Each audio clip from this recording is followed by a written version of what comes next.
Welcome to Smarter Athletes on Muscular Systems. Today we'll be talking about the differences between muscular endurance, strength, and power. It's really important for athletes to kind of be able to differentiate between these muscular systems because they all serve different purposes when it comes to optimal performance and specific tasks. So we have to make sure that we understand what we're talking about when we are executing purposeful training for the sake of improving endurance, strength, or power.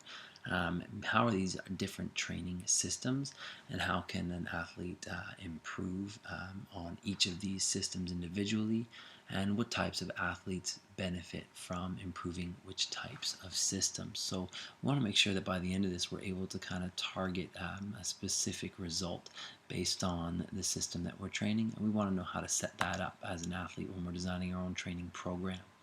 So athletes that are targeting improvement in a specific area of fitness benefit by selecting an appropriate exercise and drill, but also by selecting appropriate method of program design. The variables in our program design, aside from the specific exercises that we're doing, are things like set, repetition, load, and rest protocols.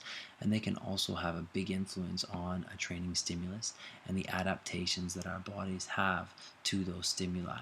So when a program design or redesign are aligned with specific goals or targets set out by the athlete, they need to reflect that in those metrics of set, repetition, load, and rest protocols. For example, the athlete who says he wants to improve his or her muscular power needs to make sure that his or her loading protocols are conducive with that.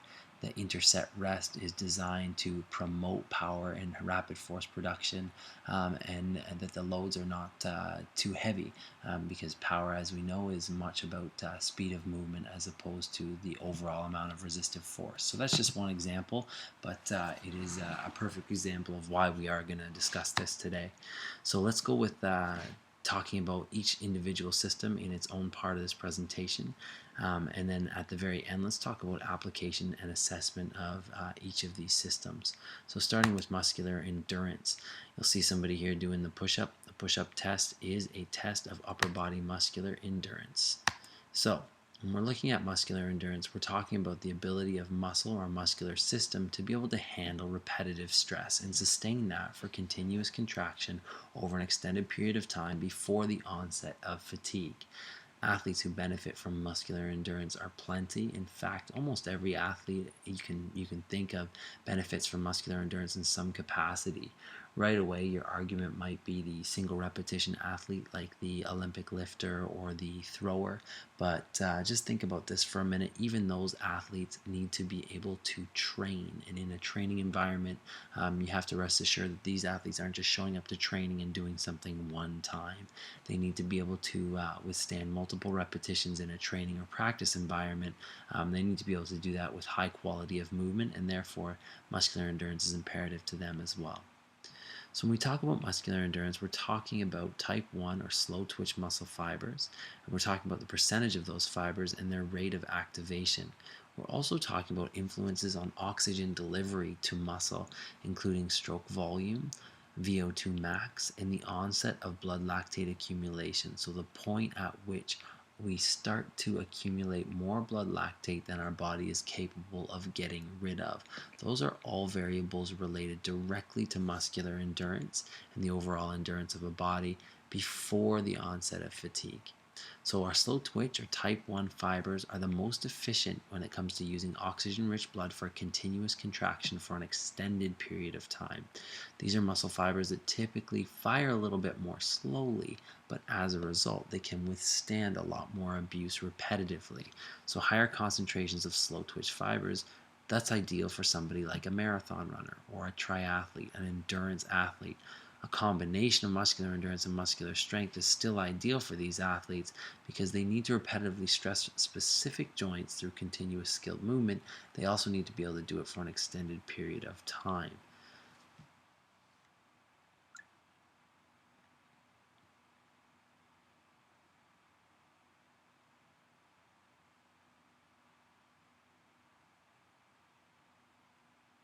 Influences on oxygen delivery refer to things like stroke volume, VO2 max, and the onset of blood lactate accumulation.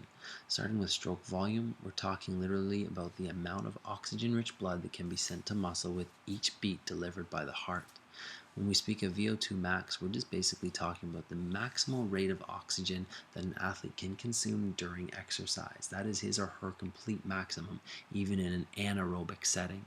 And lastly, the onset of blood lactate refers to the point at which, or a tipping point, so to speak, that an athlete starts to accumulate more blood lactate than he or she can get rid of during exercise. This is also a point where the body is transitioning to fast glycolytic pathway, which we know as an anaerobic process. Moving on, talking about muscular strength now. We're going to refer to muscular strength as a maximal amount of force that can be exerted against resistance from an object, not to be confused with muscular power, which is going to refer more to speed of movement and the rate of force development. When we talk about muscular strength, there are two key influences here. The first is the cross-sectional area of muscle. That is to say, to cut a muscle in half down the middle and look at it from the cross section, we can literally determine the size of the muscle belly and therefore how many muscle fibers might be able to fit within it. After we talk about the cross-sectional area, it's important to recognize intensity of recruitment as well. This refers to the percentage of muscle fibers that can be asked and sent to do work at the demand of the muscle action.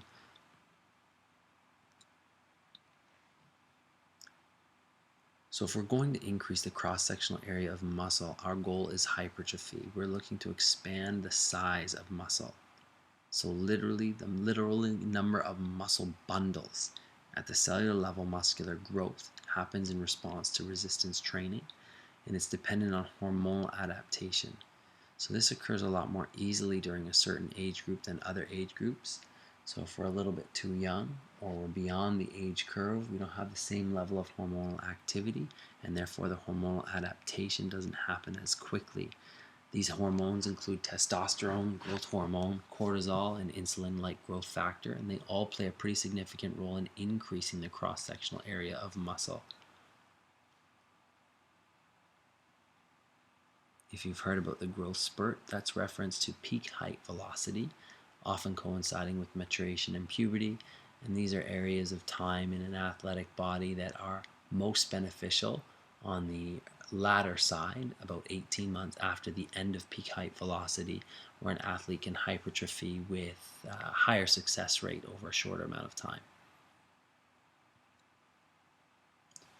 Intensity of recruitment refers to motor units that can be activated when we ask our bodies to perform work. A motor unit refers to one neuron and the bunch of muscle fibers that are activated by that neuron. The number of muscle fibers that belong to a unit can vary significantly depending on the muscle. So for example, there may be several muscle fibers belonging to one unit in a larger muscle, and literally only one bundle of muscle fibers belonging to a unit in a smaller muscle. So recruitment refers to the term used to refer to the theoretical number or percentage of neurons that become active in the muscle during a task that requires strength. For example, an athlete with a high level or high percentage of recruitment might perform a vertical jump or rapid force production at a higher level or higher performance than an athlete with literally the same amount of muscle available and lower recruitment. And with speaking of recruitment, that brings us to power. When we talk about muscular power, we are talking about rapid force development. So do not confuse muscular power with muscular strength. Whereas muscular strength refers to the overall amount of force that can be produced, muscular power refers to the rate that muscle can be utilized to move against set resistance. So muscular power is a trainable system, but it relies on rapid force development always. It's imperative that an athlete doesn't get confused with muscular strength in trying to hold a load that is too heavy in training muscular power.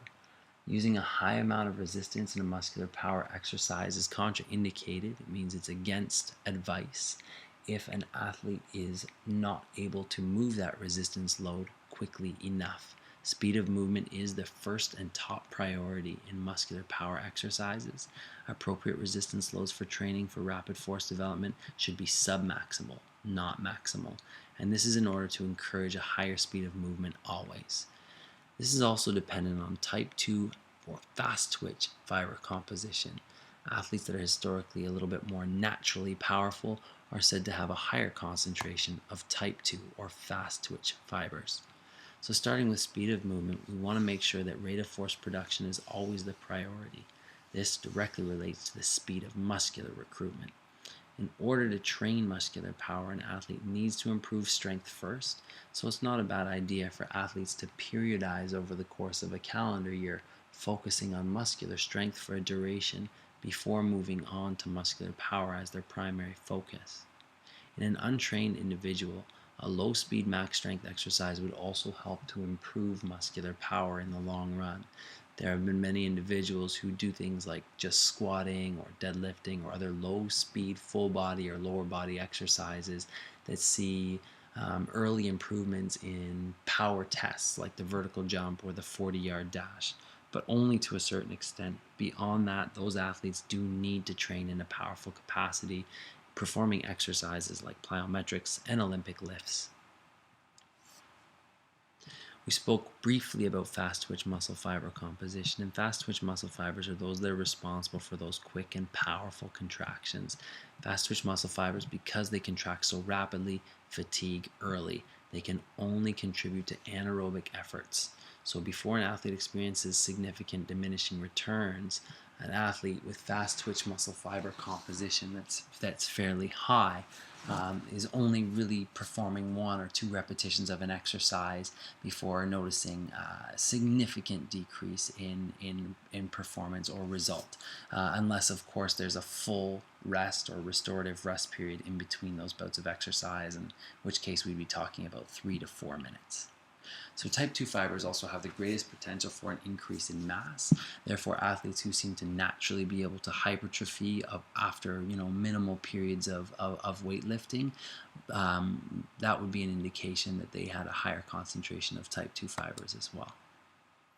So lastly, let's talk about application and assessment of these different systems.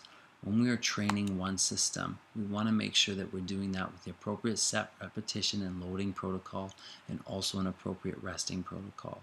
If you have a look at the chart here, we can see with training metrics that we can easily evaluate our own muscular endurance, hypertrophy, strength, power, or peak power by using the set and repetition protocols listed here. Gauging progress in each of these categories would be as simple as maintaining logging over week or month over month periods to make sure that at least one of these metrics was improving, either repetitions or percentage of one rep maximum over time, of course. Using tests of muscular strength that are mechanically dissimilar to the performance of an interest can compromise the external and predictive validity of the data gathered. This is a fancy way of basically saying we should only really be selecting tests or guidelines for our own assessment that are relevant to the sports that we are playing or the position specifics. Muscle actions that don't really pertain to us can certainly skew data when it comes to us trying to evaluate how strong we are, or even worse, expecting an improvement in performance from ourselves and then being disappointed in that when we don't see it on the sport-specific context. So making sure that we are selecting tests and evaluations and exercises in general that mimic sport-specific movements gives us better assurance that that training will carry on into stronger or higher levels of performance for us.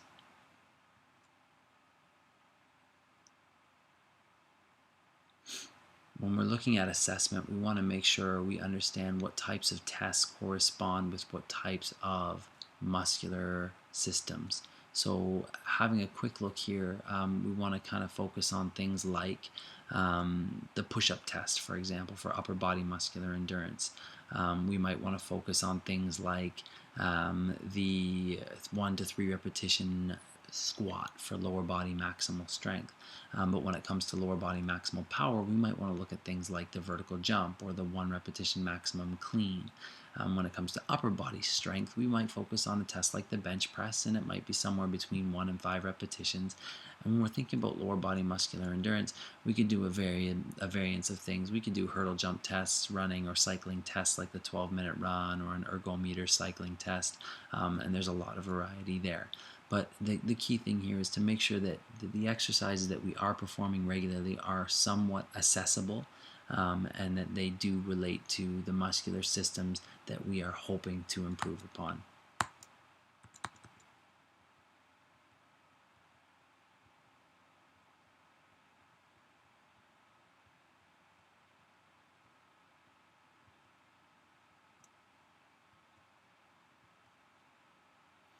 So once again, just a few metrics there for designing tests and assessment. And that's the end of the presentation. So this was a short one, and hopefully it gives you a little bit to think about when designing your own programs based on the muscular systems that you are hoping to improve. Thank you.